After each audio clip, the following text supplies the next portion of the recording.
Hello and welcome. I'm doing a little commentary here of the Halo 5 Guardians beta. I'm just going to take an overview look of my opinion of the maps that are available, at least this map. This is Regret, and the weapons and everything and the feel of the game. The map I actually think is pretty well done. It's pretty much a circular-based map with the center structure platform with the power weapon, the Hydra. It's a rocket launcher. We'll talk more about that in a sec. Sitting there in the middle, as you can see, we just passed it.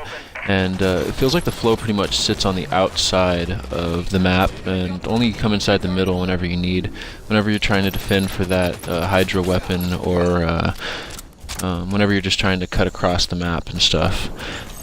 The shields, yeah, pretty neat actually, because you got that little bar up at the top. You can see it's regenning right now, and it just the time refreshes, and that kind of just lets you know when the shields are going to recharge. It's pretty neat.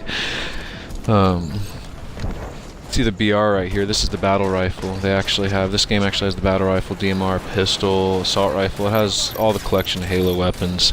I tend to stick with the battle rifle. I'm not so well, but in Regret, you start off with a battle rifle and a pistol. I ended up switching out the pistol every single time I can, usually for something else, just because it feels really fast and fidgety. It's a one shot. There you go, switching out right there with the DMR. It's a one shot. I'm not really good with those weapons, as you can tell. I'm a little bit better with the BR, the battle rifle, 3 shots. My fidgety finger seems to work better with that. Nades feel pretty overpowered, as you can tell. The geometry of the map is a little weird, so whenever you're throwing nades, it's really hard to judge which angle they're going to bounce off of and where they're going to land. You can see an example of that in a second, but nades are kind of hard to judge on these maps, and with a lot of their maps, they kind of have the same.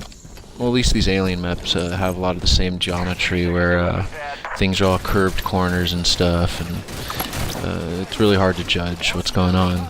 But it makes for some really nice firefights and unpredictable battles, which is also really nice. That Hydra there in the middle, that it's a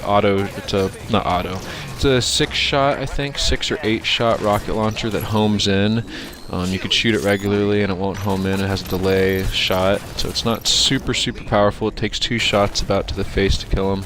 But if their shields are down, you can get that homing shot on them. You instantly get that kill. Kind of helps when they're running around a corner too. I've gotten a couple of those kills before. The game feels really well. You actually feel really fast. You can see the sprint right there. Every Spartan has different abilities, and everyone starts off with them in the beginning of the loadout, which is really helpful, and makes for a very balanced game. See, there's the nade that bounces off, and I don't know where it's going to go. I could have probably done a little bit better throwing it on the ground, but at least I got the kill as well as the death. But not to worry about that. We end up winning this match, but. It does feel really powerful. You feel fast, you feel quick. All the beeps of the suit and everything, and scoping in and throwing of the nades. You hear everything, and it sounds really powerful, and it sounds well. And they've done really well with those audios and stuff like that. And the way the game feels is really well. They got the dash ability and the Spartan charge and stuff, and those are all handled really well. But controls do take a second getting used to, but once you're used to them, it feels pretty good. I ended up almost picking up the same tendencies when I switched back to other games. I'm like, why isn't the crouch this button? Oh, why isn't this button? Kind of makes sense to be able to do those things on the fly, but especially in Halo competitive matchmaking and stuff. Overall, the beta is really fun. Still a couple more maps to see. I want to see some vehicles in the maps. I want to see some more weapons. I want to see generic rocket launchers and stuff. But I do want to put some more hours into this course, and probably have another couple more commentaries talking about what else I think about the other maps. Thanks for joining.